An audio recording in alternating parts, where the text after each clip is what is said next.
अरे बच्चों, क्लास 6 की साइंस की क्लास में आप सभी का एक बार फिर से स्वागत है बच्चों। और हम पढ़ रहे थे चैप्टर नंबर 15 वायु। इसके पहले बच्चों हम लोगों ने चैप्टर नंबर 14 तक जो है चैप्टर पढ़ चुके हैं अच्छे से, साथ ही जो है चैप्टर को समझ भी लिया है और अभ्यास प्रश्नों को भी कंप्लीट कर लिया है। अगर आपने अभी तक वीडियो नहीं देखे हैं तो चैनल की प्लेलिस्ट में जाइएगा बच्चों। क्लास 6 साइंस करके एक प्लेलिस्ट बनी हुई है, उसमें सारे वीडियो क्रम से डले हुए हैं। आप वीडियो देख सकते हैं, चैप्टर को समझ सकते हैं, साथ ही अभ्यास प्रश्नों को भी अपने कंप्लीट कर सकते हैं। तो चलिए बिना किसी देरी के बढ़ते हैं आगे इस चैप्टर की ओर। इस चैप्टर को बच्चों हम लोगों ने पढ़ना स्टार्ट कर दिया था और इस चैप्टर में हमने जाना था कि वायु जो है वो क्या है ना, वायु को हम महसूस कर सकते हैं। साथ ही क्रियाकलाप करके हमने जाना था कि वायु जो है उसको उपस्थित है कि नहीं है, इसके बारे में हमने जाना था। साथ ही वायु के जो गुण हैं, जैसे रंगहीन, गंधहीन, स्वादहीन तो होती ही है। साथ ही वायु स्थान घेरती है, वायु में भार होता है और वायु जो है वो दबाव डालती है।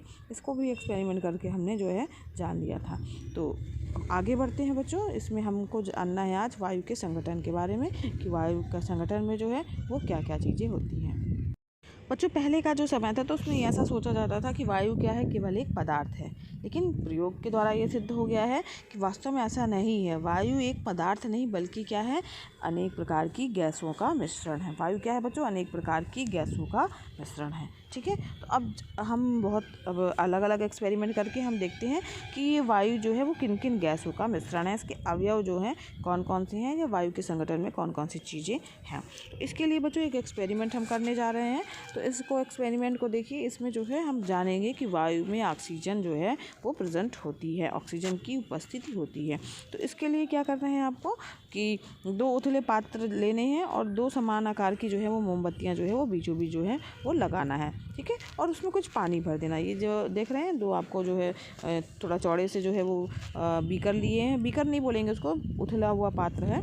ठीक है, और उसके ऊपर जो है एक गिलास जो है वो 2 मोमबत्ती लगा के जला देना है। उसके बाद जो है क्या करना है, उलट करके जो है एक एक गिलास दोनों के ऊपर लगा देना है। ठीक है, अब आप जब जो देखेंगे थोड़ी देर बाद तो क्या होगा कि छोटा जो गिलास होगा वो ढकी हुई मोमबत्ती बड़े गिलास की अपेक्षा में जल्दी बुझ जाएगी। 2 गिलास हमने लगाए, एक छोटा गिलास लगा दिया और एक बड़ा गिलास लगा दिया है। तो जो छोटा गिलास है बच्चों, उसमें क्या होगा कि मोमबत्ती जो है वो बहुत जल्दी से बुझ जाएगी। ठीक है, बुझेगी तो दोनों की, ठीक है, और बड़े वाले गिलास की जो है थोड़ी देर तक जलती रहेगी।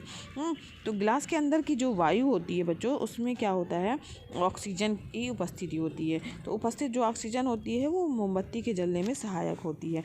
और जैसे ही गिलास के अंदर की ऑक्सीजन समाप्त होती है, मोमबत्ती क्या होती है, बुझ जाती है। आपने देखा भी होगा, आप करके देखिएगा। जलती हुई मोमबत्ती मान लीजिए रखी हुई है, ठीक है, उसके बाद आप उसके ऊपर कोई सा भी बर्तन ढकेंगे, ट्रांसपेरेंट ग्लास ढकेंगे, तो आप थोड़ी देर बाद देखेंगे, इसका हटाएंगे तो देखेंगे वो मोमबत्ती बुझ गई है। क्यों बुझ गई? क्योंकि जो जितनी भी ऑक्सीजन उपस्थित थी वो मोमबत्ती के जलने में सहायक हो गई। उसके बाद ऑक्सीजन ख़त्म हो गई, जिसके कारण मोमबत्ती क्या हो गई, बुझ गई। तो गिलास के अंदर की वायु जो है वो ऑक्सीजन समाप्त होने पर जो है वो बढ़ जाती, मतलब जो ग्लास के अंदर की जो ऑक्सीजन है अगर ख़त्म हो जाती तो मोमबत्ती बुझ जाती। अब यहाँ पर देखिए, क्योंकि दोनों में पानी भरा हुआ है, यहाँ देखिए, यहाँ पे भी लिक्विड भरा हुआ है, यहाँ पे भी लिक्विड भरा हुआ है। तो जैसे ही मोमबत्ती जो है वो बुझती है, ऑक्सीजन जो है वो ख़त्म होती है, तो जल का स्तर यानी पानी, आप देख रहे होंगे यहाँ तक जो है वो पानी भर गया है, थोड़ा सा ऊपर तक यहाँ तक जो है वो पानी जो है वो उस गिलास में चढ़ गया है। ठीक है, ये तो ये जो आप दिख रहा है हिस्सा, ये वाला हिस्से में क्या हो गया है, पानी भर गया है। तो बड़े गिलास के अंदर की वायु अधिक होने के कारण क्या होता है बच्चों कि जो मोमबत्ती है वो थोड़ा देर तक जलती रहती है, ठीक है, और देर में बुझती है। तो इसका मतलब क्या हुआ कि जो वायु में कुछ न कुछ ऐसा है जिसके कारण जो जलने में सहायता प्रदान कर रहा है। तो प्रमुख अवयव जो है वो क्या है, ऑक्सीजन है वायु का।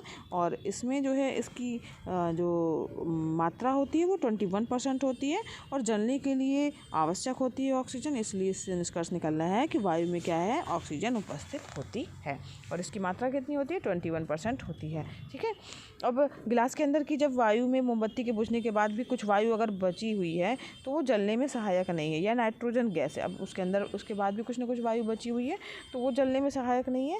तो एक गैस और है जो है नाइट्रोजन, इसका मान कितना होता है, 78% होता है।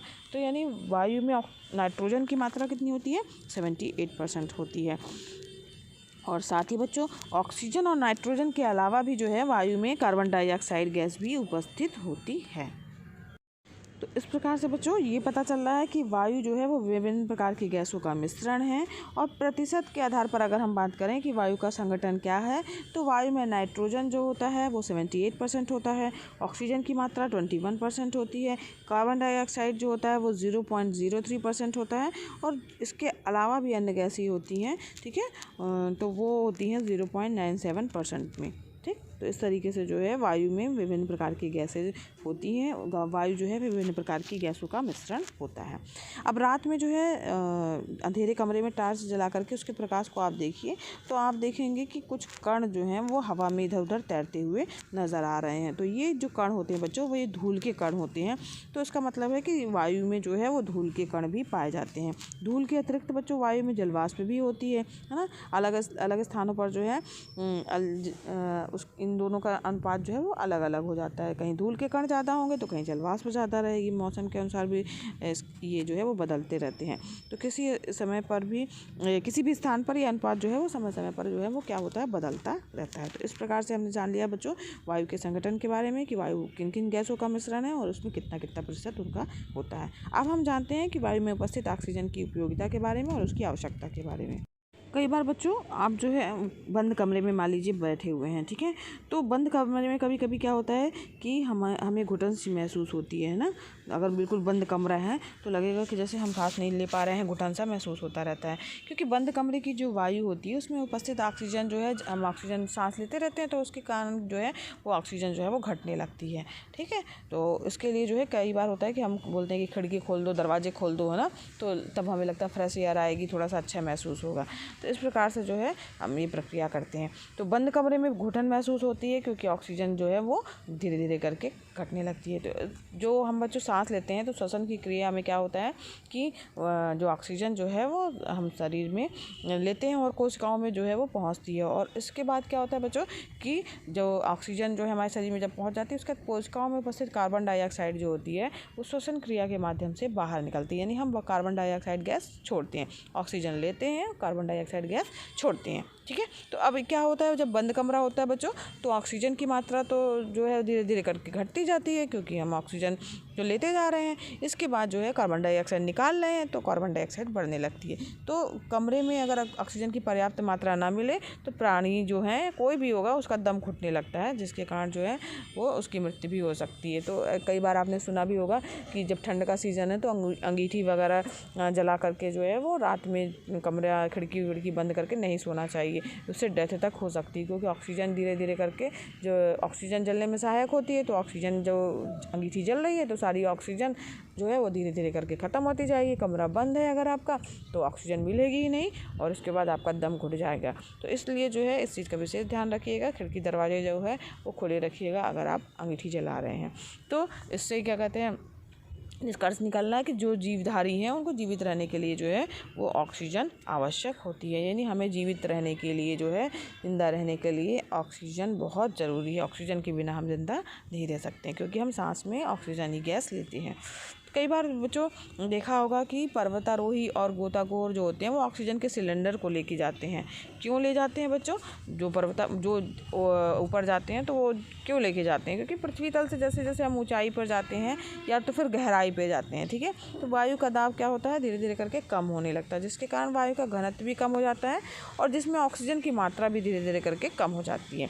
तो इसकी कमी को पूरा करने के लिए ही ऑक्सीजन के सिलेंडर जो है वो लोग लेके जाते हैं। ऑक्सीजन सिलेंडर की आवश्यकता उस समय महसूस होती है और अगर ऑक्सीजन आवश्यकता पड़ने पर जो है अस्पताल में भी जो है कई रोगियों को जो है आपने देखा होगा कि कृत्रिम रूप से जो है श्वसन करने के लिए ऑक्सीजन के सिलेंडर जो है वो लगाए जाते हैं। आपने देखा ही होगा बच्चों कि अभी जब कोविड के टाइम पे था तो ऑक्सीजन जो है लेवल धीरे धीरे करके लोगों का घट रहा था, तो उसके लिए जो है ऑक्सीजन सिलेंडर की जो है वो बहुत मांग हो गई थी कि ऑक्सीजन सिलेंडर मिलेगा तो उससे जो है व्यक्ति को ऑक्सीजन दी जाएगी।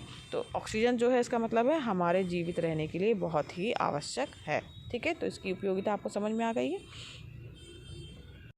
तो इस प्रकार श्वसन की क्रिया में ऑक्सीजन लेने के कारण ही जीव जंतु पेड़ पौधे जो हैं उस क्या कहते हैं वायु के ऑक्सीजन लेते हैं और कार्बन डाइऑक्साइड जो है वो बाहर निकालते हैं। ठीक है, तो वातावरण अच्छा आप ये भी सोचिए बच्चों कि जब ऐसा ही होता है कि ऑक्सीजन लेते जाते हैं तो सब लोग, तो फिर ऑक्सीजन ख़त्म क्यों नहीं हो जाती है पूरी दुनिया में से, पूरे वातावरण में से। तो वास्तव में बच्चों ऑक्सीजन लेते तो हैं श्वसन क्रिया में, लेकिन जितने भी हमारे जो है पृथ्वी है उसमें जितने भी हरे भरे पौधे हैं, पेड़ पौधे हैं, वो सूर्य के प्रकाश की उपस्थिति में बच्चों कार्बन डाइऑक्साइड का यूज़ करते हुए और पानी का यूज़ करते हुए जो है वो ऑक्सीजन और अपना खाना जिसको बोला जाए वो बनाते हैं। यह क्रिया क्या होती है, प्रकाश संश्लेषण क्रिया कहलाती है। तो पौधे जो है वो प्रकाश संश्लेषण की क्रिया के माध्यम से अपना खाना बनाते हैं और ऑक्सीजन गैस जो है वो क्या कर देते हैं, निकालते हैं, कार्बन डाइऑक्साइड गैस लेते हैं। तो इससे क्या होता है बच्चों, जो हमारे चारों ओर हमने कार्बन डाइऑक्साइड गैस छोड़ी है वो सारी कम होती जाती है और ऑक्सीजन जो है वो धीरे धीरे करके बनती रहती है, जिसके कारण जो है प्रकृति में कार्बन डाइऑक्साइड और ऑक्सीजन का संतुलन बना रहता है। ठीक है, तो ये बात इम्पॉर्टेंट है, समझ में आ गई होगी आपको कि हमारे वातावरण से जो है वो ऑक्सीजन ख़त्म क्यों नहीं होती है। इसलिए पौधों की भी महत्वता है, इसलिए पेड़ पौधे जो हैं हमें नहीं काटने चाहिए, पौधों के कारण जो है वो जीवन संभव है। ठीक है, तो इस बात का ध्यान रखना चाहिए। आगे बढ़ते हैं, क्रियाकलाप को भी करते हैं। तो इस क्रियाकलाप में देखिए जो है वो 4 समान आकार एवं लंबाई की मोमबत्ती ली है। ठीक है, मोमबत्ती जो है वो एक जैसी है। अब चारों मोमबत्तियों को जो है वो जला दिया है और उसके बाद जो है उनको देखिए अलग अलग जार से जो है वो ढक दिया है। तो जो सबसे छोटा जार होगा उसकी मोमबत्ती क्या होगी, सबसे पहले बुझ जाएगी, इसके बाद उससे बड़े की, फिर उसके बड़े की, फिर उसके बाद में सबसे बड़े जार की मोमबत्ती जो है वो ज़्यादा देर तक चलेगी। क्यों ऐसा होगा, क्योंकि जलने के लिए बच्चों क्या ज़रूरी है, ऑक्सीजन की आवश्यकता होती है। ठीक है, और सबसे छोटा जो जार है उसमें ऑक्सीजन सबसे कम है, तो इसलिए वो तुरंत फिर ऑक्सीजन पूरी यूज़ करने के बाद बंद हो जाएगी। फिर जो बड़ा जार है तो उसमें थोड़ी देर और जलेगी, जो सबसे बड़ा जार है उसमें ऑक्सीजन की मात्रा सबसे अधिक है, इसलिए वो ज़्यादा देर तक मोमबत्ती जलेगी। तो इससे स्पष्ट हो गया बच्चों कि पृथ्वी पर जीवन के लिए जो है वायु जो है वो बहुत ही महत्वपूर्ण है। इसके बाद हम बात कर लेते हैं वायु की उपयोगिता की। अगर हम बात करें वायु की उपयोगिता की बच्चों, तो जैसे साइकिल है, स्कूटर है, कार है, ट्रक है, तो उन सबों में जो है जो टायर लगे होते हैं बच्चों उसमें क्या भरी होती है, हवा भरी रहती है। और टायर जो है वो क्या करते हैं, में हवा भर होने के कारण जो है वो आसानी से जो है वो गति को बढ़ा देते हैं और जो है हमारा जो हम सामान ले जा रहे हैं वो एक स्थान से दूसरे स्थान तक आसानी से और तीव्र गति से पहुँच जाता है। तो यानी कि जो टायरों में हवा जो है वो वायु जो है वो भरी जाती है, इसलिए जो है वायु हमारे इन सभी कामों के लिए भी उपयोगी है। ठीक है, इसके बाद गीले से कपड़े अगर सूखते हैं, अगर वायु नहीं हो बच्चों तो क्या होगा, गीले कपड़े हमारे जो हैं वो सूख ही नहीं पाएंगे। तो गीले कपड़ों को सुखाने के लिए भी जो है वो वायु क्या करती है, सहायता प्रदान करती है। इसके अलावा बच्चों नौका है, ग्लाइडर है, पैरासूट है, पतंग है, इन सब के चलने या उड़ने में भी वायु क्या होती है, सहायता प्रदान करती है। इन्हीं सब के कारण, वायु के कारण ही ये सब चीज़ें जो है वो उड़ पा रही हैं। इसके अलावा जो है वायु जो है जो फूल हैं उसमें परागकण की प्रक्रिया में भी सहायक होती है।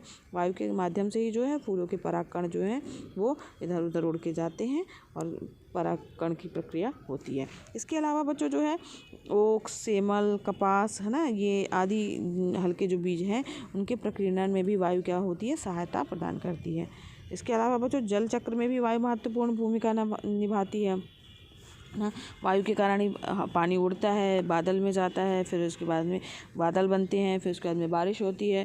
तो इस प्रकार से वायु जो है वो जल के चक्र में भी महत्वपूर्ण भूमिका निभाती है। पवन चक्की चलाने में भी बच्चों वायु के माध्यम से ही पवन चक्की चलती है और पवन चक्की का ही प्रयोग करके हम ट्यूबवेल से पानी निकाल सकते हैं, आटा पीस सकते हैं, आटा चक्की वगैरह भी जो है हम उसी के माध्यम से चला सकते हैं। तो इस प्रकार से वायु के जो है वो हमारे जीवन में उसकी बहुत उपयोगिता है। कई दैनिक जीवन में हम इसका उपयोग हमेशा करते हैं। सबसे बड़ी चीज़ तो ये है कि वायु के माध्यम से ही हम सांस लेते हैं। अगर वायु नहीं रहेगी तो हम सांस कैसे ले पाएंगे, जीवित कैसे रह पाएंगे। ठीक है, तो वायु की हमारे जीवन में बहुत ही उपयोगिता है। अब हम बात करते हैं बच्चों ओजोन परत की। तो बच्चों हमारे वातावरण में जो है सूक्ष्म मात्रा में जो है एक गैस पाई जाती है, ओजोन गैस पाई जाती है। ठीक है, तो ये ओजोन जो है वो पृथ्वी सतह से 25 किलोमीटर ऊपर के वायुमंडल में अधिक मात्रा में उपस्थित रहती है और एक जो है चारों ओर आवरण बनाती है। तो ओजोन गैस जो है वो सूर्य के प्रकाश में उपस्थित हानिकारक जो अल्ट्रावायलेट किरणें होती हैं बच्चों, जिससे पराबैंगनी किरणें कहा जाता है, जो हमारे शरीर के लिए बहुत ही नुकसानदायक होती है, उसको ये रोकने का कार्य करती है। पृथ्वी सतह पर आने से रोक देती हैं, क्योंकि चारों ओर अपनी पृथ्वी की सतह पर जो है 25 किलोमीटर ऊपर जो है वो एक परत सी बना लेती हैं। तो परावैंगनी किरणें जो होती हैं वो आने से पृथ्वी पर रुक जाती हैं, और परावैंगनी किरणें जो होती हैं वो पृथ्वी के सभी जो जीव जंतु हैं, पौधे हैं, उन सब के लिए जो है वो हानिकारक होती हैं। तो ये हमारे लिए बहुत ही ज़रूरी है। अगर ये नहीं होगी तो सारी अल्ट्रावायलेट किरणें जो हैं वो हमारी पृथ्वी पर आएंगी, और जो हमारे लिए जो है वो बहुत ही हानिकारक होती हैं। तो लेकिन बच्चों जैसे जैसे प्रदूषण बढ़ता जा रहा है ना, तो उसके कारण जो है ये हमारे ओजोन परत की मोटाई जो है वो धीरे धीरे करके कम होती जा रही है। तो ओजोन परत के ये जो क्षरण हो रहा है उसको के कारण जो है वो ओजोन होल या ओजोन छिद्र जो है वो हो रहा है, जिसके कारण जो है पृथ्वी पर रहने वाले जीवों और पेड़ पौधों के जीवन के लिए जो है वो संकट उत्पन्न हो रहा है। इसके अलावा बच्चों जो ओजोन छिद्र है उसका मुख्य कारण रेफ्रिजरेटर तथा एसी, जो एसी होता है और अपने यहाँ जो फ्रिज होता है, एसी और फ्रिज से जो है एक जो है वो गैस निकलती है, जिसको क्या कहा जाता है, क्लोरोफ्लोरोकार्बन। ठीक है, क्लोरोफ्लोरोकार्बन CFC जो है वो गैस निकलती है, जो कि ओजोन छिद्र का मुख्य कारण है। तो ये क्या करती है, CFC गैस जो होती है वायुमंडल में जा करके ओजोन जो गैस है उसको विघटित कर देती है, जिसके कारण जो है ओजोन परत में छेद होने की संभावना होती है। तो आजकल के युग में जो है रेफ्रिजरेटर, एसी, ये सब जो है धीरे धीरे करके बढ़ते ही जा रहे हैं, इसीलिए जो है CFC की अधिक मात्रा जो है वायुमंडल में जा रही है, जिसके कारण ओजोन गैस जो है वो कम हो रही है, और हमारी पृथ्वी पर रहने वाले जीवों के लिए जो है बच्चों संकट उत्पन्न हो रहा है। तो इसलिए जो है हमें इन सब चीज़ों का कम से कम यूज़ करना चाहिए, ताकि हमारी ओजोन लेयर जो है वो सुरक्षित रहे और हम जो है हमारे ऊपर संकट उत्पन्न ना हो। तो इस प्रकार बच्चों आज हमने पूरा वायु के बारे में जान लिया है, और साथ ही ओजोन परत के बारे में भी जाना है। तो आज की वीडियो क्लास में बच्चों बस इतना ही। अगर पढ़ाना पसंद आ रहा हो तो वीडियो को लाइक कीजिएगा, चैनल पर नए हैं तो चैनल को सब्सक्राइब कीजिएगा बच्चों, और साथ ही बेल आइकन प्रेस कीजिएगा ताकि आपको नए वीडियो का नोटिफिकेशन सबसे पहले मिले बच्चों। और ये वीडियो क्लासेस फ्री है, तो आप भी लाभ लीजिए, अपने फ्रेंड्स को भी शेयर कीजिए ताकि वो भी इसका लाभ ले सकें। धन्यवाद बच्चों, मिलते हैं नेक्स्ट वीडियो क्लास में। आज ये चैप्टर हमारा यहीं पर समाप्त हो गया है, और नेक्स्ट वीडियो क्लास में हम इसके अभ्यास प्रश्नों को करेंगे।